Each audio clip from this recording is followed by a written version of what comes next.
तो हेलो दोस्तों, मैं बादल देसवाल गीता क्लास में आप सभी का स्वागत करता हूं। दोस्तों, जो हमारी मैथ की स्पेशल सीरीज चली हुई है उसमें हम जो है 2024 में सभी आने वाले एग्ज़ाम, जो भी आपके री एग्ज़ाम होने हैं या आपके कोई भी एग्ज़ाम 2024 में है, तो उसकी तैयारी हम इसमें कर रहे हैं। ठीक है, तो ये सीरीज जो है मैथ की बेस्ट सीरीज है, क्योंकि इसमें 2024 के हिसाब से ही सभी क्वेश्चन मैं आपको करा रहा हूँ। तो उसी तरीके से हम करते हुए जो 2-3 चैप्टर कर चुके हैं, तो अब हमारी बारी है औसत एवरेज को करने की। तो ये चैप्टर है हमारा औसत का, एवरेज का। ठीक है, तो इसे सबसे पहले आज समझेंगे किस किस तरह के क्वेश्चन होते हैं, क्या हमारा औसत होता है, क्या हमारा एवरेज होता है, कैसे हम निकालते हैं और एवरेज निकालने के क्या क्या तरीके हैं। ठीक है, तो आज हम बेसिक क्लास करेंगे, उसके बाद हम क्वेश्चन करने स्टार्ट करेंगे। तो ठीक है, तो स्टार्ट करते हैं अपनी क्लास। और क्लास में हम सबसे पहले देखते हैं औसत हमारा है क्या। औसत हमारा है क्या, तो औसत जो हमारे पास पद दिए गए, जो हमारे पास संख्या हमें दी गई है, उन सभी का योग बटे उनके पदों की संख्या, कितनी वे संख्याएं हैं। तो औसत क्या है हमारा, पदों का योग बटे पदों की संख्या। अगर मैं बिल्कुल बेसिक और सिंपल तरीके से मैं आपको बताऊं, ठीक है। उसके बाद में करने के तरीके आपको बताऊं, तो औसत क्या बता दिया मैंने, पदों का योग बटे पदों की संख्या। ठीक है, अब पदों का योग क्या है, पदों की संख्या क्या है, इस बात को समझेंगे कि किसी को जो है इस बात का भी कंफ्यूजन हो जाता है कि क्या पद है, क्या संख्या है, क्या है। ठीक है, तो हमने एक उदाहरण के तौर पर देखा, तो 63, 37 तथा 56 का औसत हमें निकालना, और इसी तरीके से निकालेंगे, बिल्कुल सिंपल तरीके से। ठीक है, तो ये हमारे पद है, ये हमारी संख्या 63 है, 37 है और 56 है। ठीक है, तो हमें निकालना औसत, तो इन्हें क्या करेंगे, जोड़ देंगे। पदों का योग ऊपर जाना, 63 + 37 + 56। अब ये पद कितने हैं, 1, 2 और 3, तो 3 से नीचे क्या करना, पदों की संख्या नीचे लिख देंगे। ठीक है, अब इन्हें जोड़ेंगे तो क्या होगा, 7 और 3 10 और 6 16 का 6 कहाँ से लगे, 1, 6 और 3 9 और 1 10 और 5 15, 156 बटे के आ गया 3। ठीक है, अब 3 से ऐसे काटेंगे तो 3 × 5 = 15, 3 दूनी 6, तो 52 इसका क्या आ गया, 52 इसका औसत आ गया। तो इस प्रकार मैं बोलता हूं कि पदों का योग बटे पदों की संख्या। तो सिंपल तरीका ये है, बेसिक तरीका ये है।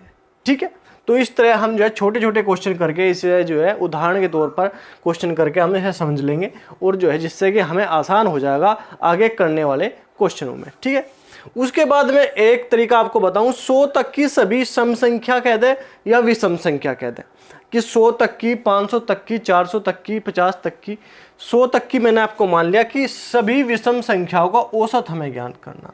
तो सबसे छोटी विषम संख्या, सबसे पहली विषम संख्या हमारी आ गई 1। तो सबसे पहले तो हम ये देख लें कि 1 से 100 तक, 1 से 100 तक कितनी सम संख्या होगी और कितनी विषम संख्या। तो कितनी सम संख्या हमारी होगी, सम संख्या होगी हमारी 50 और विषम संख्या होगी हमारी 50। ठीक है, तो इतनी ही सम संख्या होगी और इतनी ही विषम संख्या होगी। सबसे पहले तो हमें ये पता चल गया। ठीक है, इतनी ही सम संख्या होगी, इतनी विषम संख्या होगी। अगर गैप समान है, अंतर समान है, तो हमें क्या करना, सबसे छोटी विषम संख्या 1 और सबसे बड़ी विषम संख्या क्या, 99। ठीक है, तो हमें 1 और 99 ही देखना है और कुछ नहीं देखना।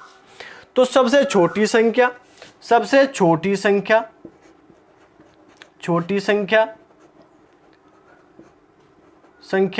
प्लस सबसे बड़ी संख्या और बटे में क्या, 2। तो इस प्रकार भी हम क्या निकाल सकते हैं, हम निकाल सकते हैं कि इस प्रकार भी क्या, औसत। तो औसत निकालने का दूसरा तरीका हमारा ये होगा, सबसे छोटी संख्या और सबसे बड़ी संख्या, जब हमें पता है कि इनमें अंतर समान है, इनमें गैप समान है। ठीक है, तो सबसे छोटी संख्या 1 होगी और सबसे बड़ी संख्या विषम 99 होगी। ठीक है, और बटे कर देंगे 2, तो क्या हो जाएगा, 100 बटे 2 क्या हो जाएगा, 50। तो इसका औसत क्या आ गया हमारा, ये आ गया हमारा 50। ठीक है, अगर हमें विषम संख्या की जगह सम संख्या बोलता तो हम क्या करते, सबसे छोटी सम संख्या, सबसे बड़ी सम संख्या बटे 2, क्योंकि इसमें भी गैप समान है। 50 सम संख्या है 100 तक और 85 विषम संख्या है। तो ये दूसरा तरीका हमारा हो गया। ठीक है, उसके बाद तीसरा तरीका और तीसरे उदाहरण से हम देखेंगे, 3 के प्रथम 9 गुणनजों का औसत बोल रहा है, 4 के प्रथम 80 गुणनजों का औसत बोल रहा है, या कोई भी गुणनजों का औसत बोल दें। अगर इस तरह का क्वेश्चन हमारे पास आता है तो पहला गुणज तो हमारा हो जाएगा 3। अब 9 गुणनजों का बोल रहा तो 9वां गुणज हमारा क्या हो जाएगा, 9 3 27, तो 9वां गुणज हो गया हमारा 27। हम डायरेक्ट भी लिख सकते हैं कि 3 3 दूनी 6, 3 3 9 3 4, ऐसे ही सारे लिख सकते हैं, कोई दिक्कत नहीं, लेकिन हमें 9वां बोला तो ये 9वां हो गया हमारा 27।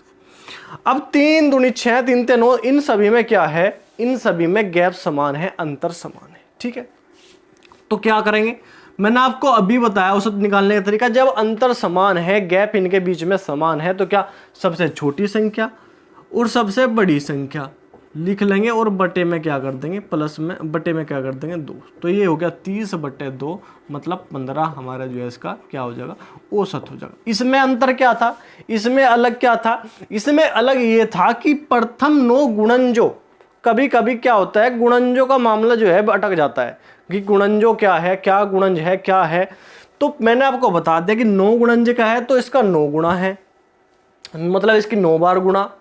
8 गुणज क्या है, 9 गुणज क्या है, 10 गुणज क्या है, जो भी इतनी बार भी गुणज कहेंगे, गुणा इसका मतलब है गुणा, कि इतनी बार ही इसकी गुणा। मतलब मैं डायरेक्ट ऐसे ना लिख के ऐसे भी लिख सकता हूँ कि 3 दूनी 6, 3 3 9, 3 चौक 12, सॉरी 3 चौक 12, 3 पंजे 15, 3 छंग 18, 3 सते 21, 3 अट्ठे 24 और 3 नम 27। तो इस प्रकार भी हमने इसके 9 के 9 गुणज लिख दिए।